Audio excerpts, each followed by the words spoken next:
With the state of several bad roads in the area, they are calling on the Marwa City Mayor to sit up. We'll tell you more in this edition of the 8 p.m. Balingua Newscast. À la une de ce journal, coup de projecteur ce soir sur la vétusté du réseau routier national. Que ce soit à Maroua, tout comme à Bafia, dans la région du centre, les voies d'accès sont quasiment impraticables. Les usagers déplorent la mauvaise qualité des travaux de réhabilitation. Voilà pour le sommaire.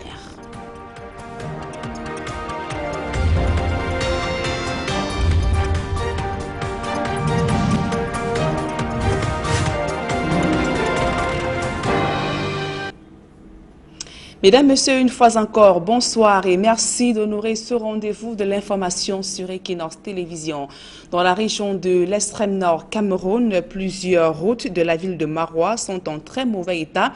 Illustration au boulevard d'Omayo, au quotidien, les usagers sont confrontés à des nids de poules et de crevasses qui paralysent la circulation. Amadou Daïro, Julien Dartebissaï. Principale avenue de Maroua, le boulevard du Domayo est en mauvais état. Devenu impraticable, cet axe routier est aujourd'hui parsemé de nids de poules et crevasses. Les difficultés qu'on rencontre, vraiment les tracasseries de la route, parfois on se renverse dans l'eau. Par exemple, maintenant là, je suis tombé dans le trou. Et toutes les rues de Maroua sont isolées. Donc, ce qu'on peut demander au gouvernement ou peut-être aux conseillers ou aux élites, de revoir encore plus vite la route-ci. Sinon, il y a trop d'accidents et nous avons trop de problèmes. Et parfois même, ça nous rend des difficultés avec les clients. Tu renverses un client, il n'arrive pas à supporter, lui, il dit que c'est toi. Et or, c'est la route. Moi, je suis sortie très tôt le matin, la moto m'a renversée. À l'heure actuelle, je suis déjà en retard pour être à mon poste, mais qu'est-ce que je dois faire? C'est difficile de pratiquer cet axe-ci en saison pluvieuse comme en saison sèche. Exaspérés de la situation, les habitants accusent le nouveau maire de la ville de négliger cette importante infrastructure routière qui autrefois faisait la fierté de Maroua et même de toute la région. Comment il se permet qu'ils passent tous les jours sur la route et n'arrivent pas à faire quelque chose? Nous avons des entreprises qui sont dans les parages de la ville, qu'on pouvait demander de venir au moins essayer de résoudre le problème des populations en attendant. Bon, pour l'instant, moi, je n'ai pas vu ce que le super-maire a fait pour la ville de Maroua. Nous demandons à ces autorités de prendre leurs responsabilités. Au cas contraire qu'ils démissionnent, ça veut dire qu'ils ne sont pas à la hauteur de leurs tâches. En cette saison de fortes pluies qui enlaident le visage du boulevard du Domayo, les habitants de Maroua appellent le maire à tout faire pour remédier à ce problème. Situation quasi similaire à Bafia dans la région du centre où les routes sont en piteux état, pourtant réhabilitées il y a quelques mois. Le mauvais état des voies d'accès exaspère les usagers. Ils dénoncent la mauvaise qualité des travaux de réhabilitation de ces routes. Le reportage de Guizoro. La voirie de la ville de Bafia ne brille pas par la qualité de ses routes qui sont pour la plupart délabrées. Illustration au quartier Ndengue, notamment au secteur Chevalier, où la route longue de quelques kilomètres seulement ne paye pas de mine quelque temps après les travaux. Les populations s'offusquent de cette situation. La route où je suis placé là actuellement, la 4e fois qu'on reprenne cette route. Et je me pose la question véritablement, qui gagnent même ces marchés et qui les attribue? Si vous essayez de circuler là-dessus, vous verrez que la route a des dodanes. On se pose la question, est-ce qu'il y a une mission de contrôle véritablement? Voilà une route qui a été déjà sur le papier, était goudronnée. Mais à présent, on constate que les travaux piétinent. Elle a été goudronnée une fois. Lorsque les camions passent, elle s'affaisse. Une route goudronnée qui s'affaisse au passage des camions. On ne comprend pas. Quelles sont les maisons à qui on attribue les travaux? C'est vraiment déplorable. De son côté, devant l'ire des populations, le délégué départemental des travaux publics du Mbam et Inoubo indique qu'il faut tenir compte du montant des fonds alloués pour les travaux. Il y a ce qu'on appelle une commission de marché et une sous-commission d'analyse. Les entreprises soumissionnent. L'entreprise, c'est celle qui répond aux critères qui ont été proposés dans le DAO. C'est dans ce processus que les entreprises sont attributaires des marchés. Au niveau des populations, je dirais, il y a beaucoup de confusion. quand il y a un tronçon, il faut aussi voir l'enveloppe. Il y a des marchés où le kilomètre de route est à 500 millions et d'autres où le kilomètre de route est à 10 millions. En outre, il insiste sur la nature du marché à exécuter. La qualité ne doit pas toujours être impeccable. Et il faut aussi regarder le marché. Parfois, c'est le gravillonnage.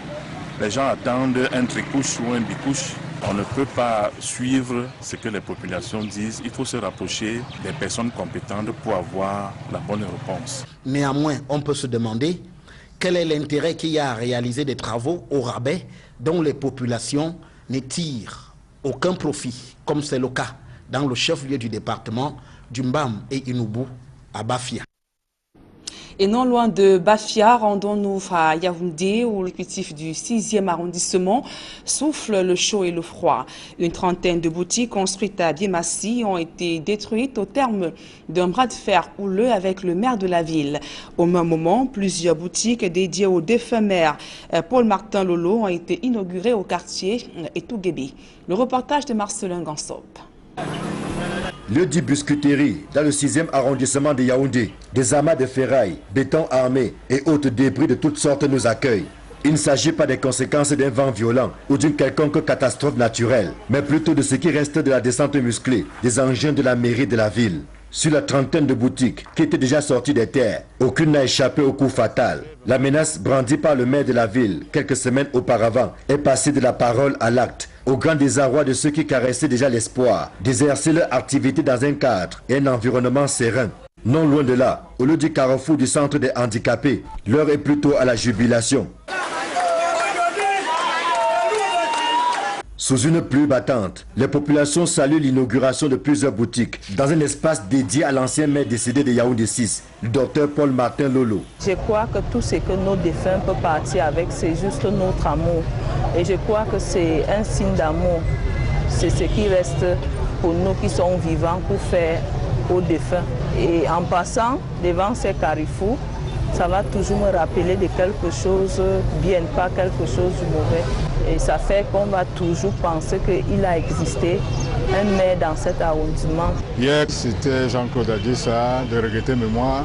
Au jour d'aujourd'hui, nous avons l'occasion de magnifier et de reconnaître ce qu'a fait également le docteur Paul-Martin Lolo, qui a tant œuvré pour le développement local. Vous comprenez que quand l'occasion nous a été donnée de construire ces boutiques, nous n'avons pas réfléchi longtemps pour lui faire la dédicace de ces boutiques pour le plus grand bien des populations, des commerçants qui vont exercer leur activité ici. Cette action menée par l'actuel exécutif municipal de Yaoundé 6 offre un cadre propice aux commerçants, tout en embellissant cette zone sensible du quartier Touguébé, jadis en proie au désordre et à l'insalubrité. Bien évidemment, il ne fallait pas que construire des boutiques, il fallait notamment construire la voie qui va vers ces boutiques, l'embellissement du carrefour. Et ça, c'est notre rôle. C'est ce qui a fondé la création de ce centre commercial. Et l'occasion nous a été donnée de célébrer, de magnifier et de reconnaître ce qu'ont fait mes prédécesseurs.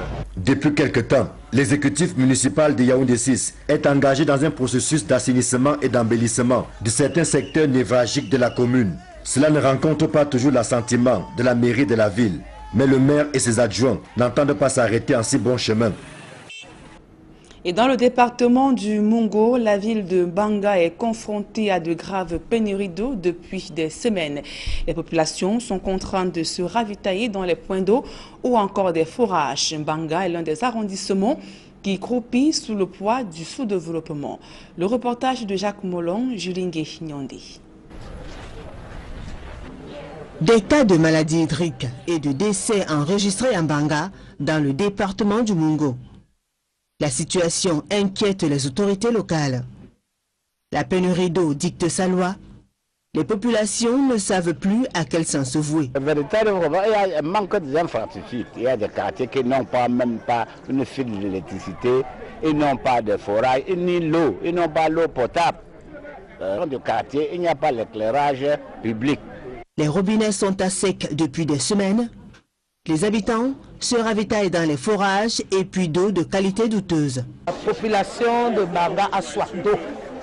Nous sommes en train de lever nos bras, demander aux grandes instances de nous accorder ce projet, le financement de ce projet de 800 millions pour capter de l'eau dans le Mungo à 11 km de Mbanga. Bien plus, la ville de Mbanga est confrontée à plusieurs autres problèmes. L'instabilité de l'énergie électrique, l'insécurité, le chômage des jeunes. Ces fléaux étaient à l'ordre du jour lors de la session du plan de développement communal de la mairie de cette localité. Les travaux qui se sont tenus pendant 3 jours ont permis à l'assistance de réaliser que malgré les ressources dont dispose la mairie, la ville peine à sortir du sous-développement. Et vous l'avez donc vu, l'accès à l'eau potable au Cameroun demeure une équation difficile à résoudre et les consommateurs payent le prix fort. Pourtant, et leurs droits sont du tout bafoués, pourtant ils ont le mot à dire dans le fonctionnement de la chose publique. L'eau, l'électricité, le gaz, les télécommunications, les secteurs à polémique pourront donc désormais être contrôlés par le consommateur afin d'éviter les désagréments. Ceci est donc l'œuvre de la société civile. Le reportage de Kediara.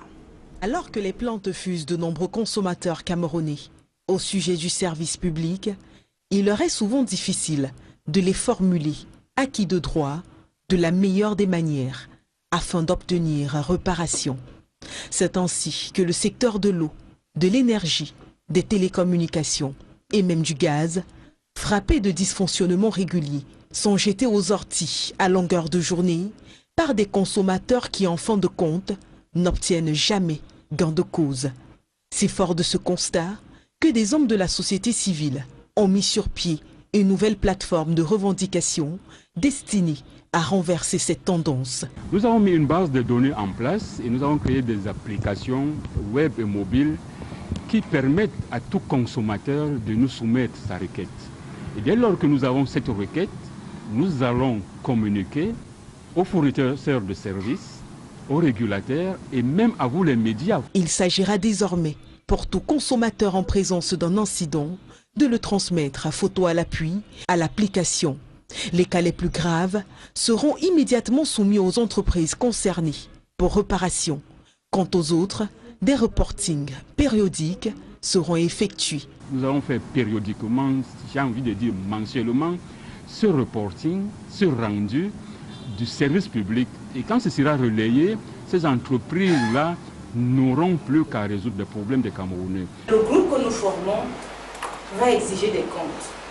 Et quand on sait qu'on doit rendre compte, on fait attention aux actes qu'on pose. On résout les problèmes parce que si on ne les résout pas, ils seront mis au grand public. Et ça n'arrange aucune entreprise. Le consommateur joue en ce moment le rôle de gardien du fonctionnement rationnel du service public. C'est un concept qui a permis à d'autres pays de se développer. C'est un concept qui permet aux citoyens consommateurs de jouer ce rôle. Il faudrait donc que chaque consommateur dans ce secteur mette dans notre application à 0 francs une requête chaque jour. Ça nous permettra de faire ce reporting, de montrer aux yeux du monde quelle est la situation réelle du service public dans notre pays. L'application est en téléchargement gratuit sur Play Store. En santé, on reparle de la lutte contre la pandémie du coronavirus au Cameroun. Plus d'une trentaine de malades sont encore hospitalisés. Ces chiffres ont été communiqués cette semaine à Yaoundé. D'après les données de l'Académie des sciences, avec plus de 98% de taux de guérison, le Cameroun figure en tête du classement des pays africains en termes de traitement de coronavirus. Le point dans ce reportage de Rodrigue Ngassi et de Aïe Cyril. Comme dans un amphithéâtre, professeur Eugène Sobgui délivre un cours magistral et donne des chiffres sur la situation actuelle de la pandémie du coronavirus au Cameroun. Ça, ce sont les données d'il y a une semaine. Le Cameroun officiellement comptait 20 924 personnes dépistées positives, avec 420 décès pour ces 20 924 cas. La létalité au Cameroun est estimée à 2%. C'est le 9e pays le plus touché en termes de nombre de cas sur le continent africain mais c'est le premier pays en termes de pourcentage de guérison, de rémission, avec 94% des cas diagnostiqués qui sont aujourd'hui considérés comme guéris.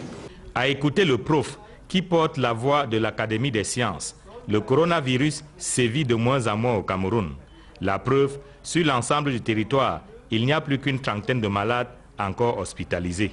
Sur le plan de la carte sanitaire, notre pays est subdivisé en 190 districts de santé et que 163 des 190 sont touchés et qu'aujourd'hui, il n'y a plus que 31 cas qui sont hospitalisés, dont aucun sous la forme critique ou la forme sévère. Et donc, le taux de létalité, nous l'avons dit, à 2%, avec le taux le plus bas pour la région du centre à 1%. La crise sanitaire due à la pandémie du coronavirus intéresse l'Académie des sciences du Cameroun. Elle cogite à Yaoundé sous le thème « Sciences et lutte contre le Covid-19 ». Mais pour les pouvoirs publics, l'Académie des sciences doit rester professionnelle et rigoureuse afin d'aider à la prise des décisions. Son indépendance, son objectivité, son intégrité, sa multidisciplinarité, la qualité de ses membres, le respect de la rigueur des procédures et de l'éthique sont des atouts dont elle ne doit jamais se départir dans l'accomplissement de sa mission de conseil en matière de prise de décisions politiques et stratégiques. Cadre d'expertise, de conseil et d'alerte scientifique, l'Académie des sciences du Cameroun s'enrichit de 5 nouveaux membres, dont 2 au sein du Collège des sciences physiques et mathématiques et 3 parmi lesquels professeur François-Xavier Mbopikeou au sein du Collège des sciences biologiques. À présent, la deuxième partie de ce journal en langue anglaise avec vous, Immaculate Fogwe. Good evening once more. Once more, good evening to you, Nadine Yambo. And to you, ladies and gentlemen, thanks for staying with us for the second part of the news in the English language. We begin with education. The National School of Magistracy, Enam Records, another scandal. Amadou Yaya, the lone candidate admitted under the School of General Administration, was sidelined and a ghost candidate taking his place. Amadou Yaya, who is heartbroken, wrote to the Minister of Public Service and Administrative Reforms to know why someone else was given his place when the person did not partake in the written and oral sessions. This case reminds us of a similar one which took place 2 years ago. A dead person was admitted into the National School of Magistracy. Many Cameroonians say such situations discourages them from taking part in public examinations. Take a listen to some of them in this excerpt translated by Ikome Charles. Knows the realities in Cameroon. Getting admissions into the big schools is a question of nepotism. I got discouraged because I realized there was no need of being objective due to the slim chances of getting admitted. Corruption has killed meritocracy in Cameroon. I think national exams in Cameroon needs to be reviewed. And those were some reactions of Cameroonians translated by our reporter Ikome Charles.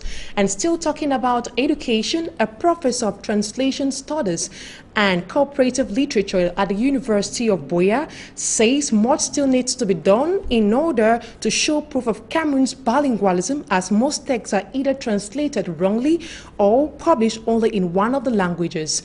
Professor Alexander Ndefu was speaking while chairing a master's defense thesis at the University of Buea. Derek Jato tells us more from Buea.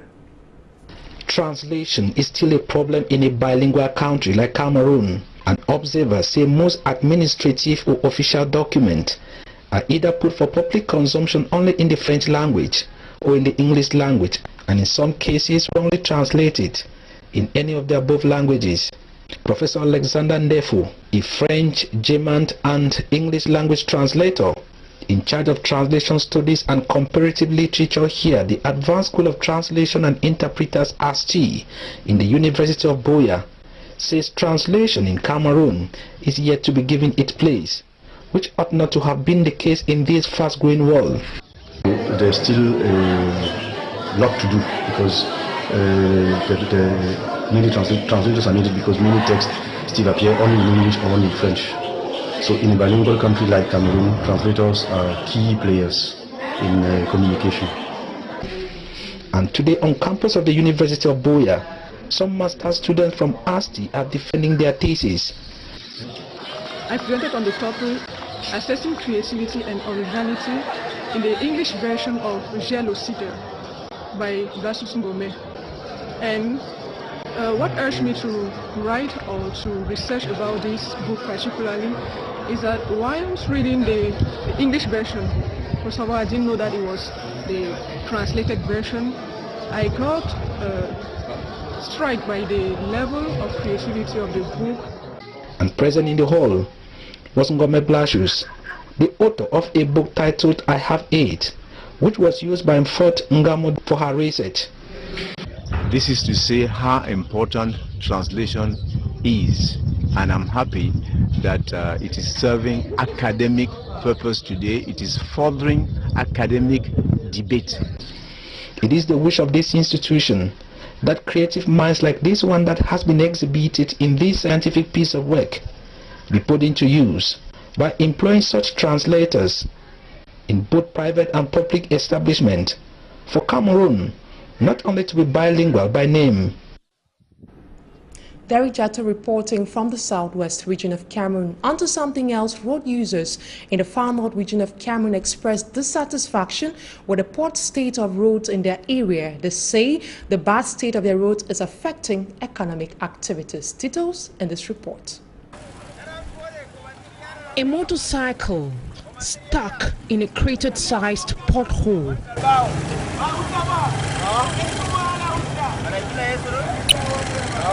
A 30-seater interurban transport bus forced to go out of track in order to avoid getting stuck in a pothole. We are at the Domayo Boulevard in Maroua, far north region of Cameroon.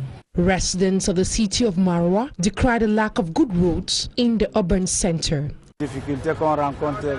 We encounter a lot of difficulties on the road. Sometimes we fall into the potholes. All the roads in Maroua are bad. We are pleading on the government and the elites to look into the situation because it usually causes problems between us, the motorbike riders, and passengers. We expect the mayor to look into the road issues instead of telling people to constantly transfer to other quarters. Without good roads, the quarters will never be developed. The Domayo Boulevard is the pride of Maroua. But since it was built, it has never been maintained. We are unable to circulate. The government should not allow the population to suffer. It is a shame. The recent collapse of the Pala Bridge has forced some road users to now rely on footpaths in order to go along with their daily activities.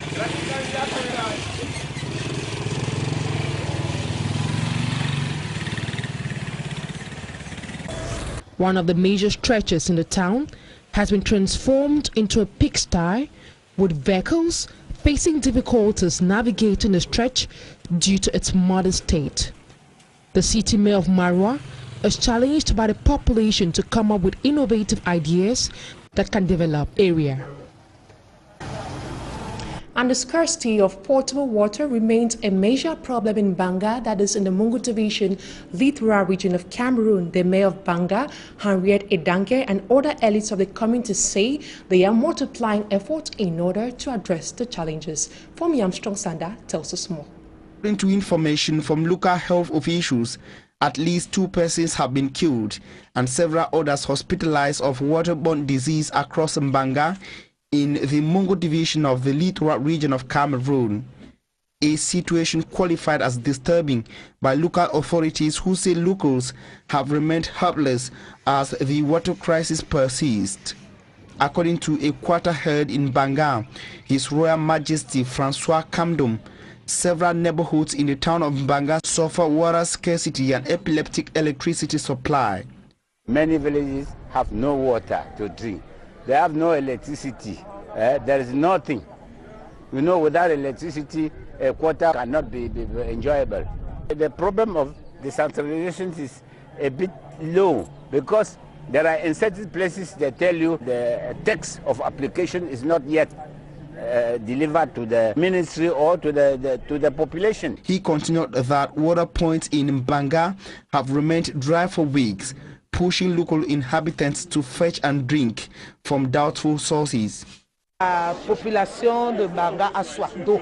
Expressing the concerns of her council, the mayor of Mbanga, Henriette Ejange, said they are currently negotiating with higher authorities in Cameroon to get financing for the Mbanga water project. Madame the mayor of Mbanga further reveals that over 800 million francs CFA is needed to generate and purify water across 11 kilometers from the Mungo River for the town of Mbanga. Apart from water scarcity, the town of Mbanga also suffers insecurity and infrastructural challenges. Some of the infrastructural problems include poor road network and worn-out hydroelectric distribution infrastructure. These problems, including that of youth unemployment, took central stage at the ordinary session of the Mbanga Council Development Committee. From Armstrong Sander reporting. Onto something else, several state and private enterprises in the northwest and southwest regions of Cameroon are still trying to mitigate the impact of the Anglophone crisis on their activities, staff and productivity.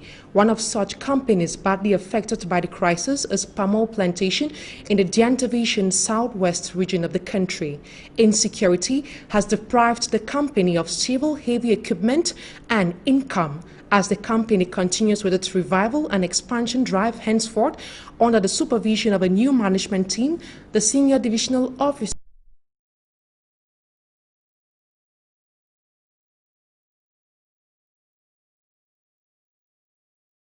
speaking during the technical handover to the new general manager and his deputy, Foang Lawrence urged of palm oil plantation to resume work.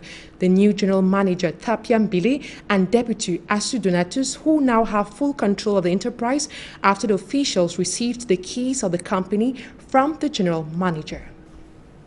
Take a listen to Foang Lawrence, senior divisional officer of Dian Division, in this excerpt. Out of untimely contentment and satisfaction, have 3 times the outgoing general manager of Pamo, Chief Mechanic Charles Okon, for all the fruitful and selfless services rendered to Pamo in particular and to the state of Cameroon in general. As an outgoing general manager, without flattering you, I think that the state recognizes in you an important personality.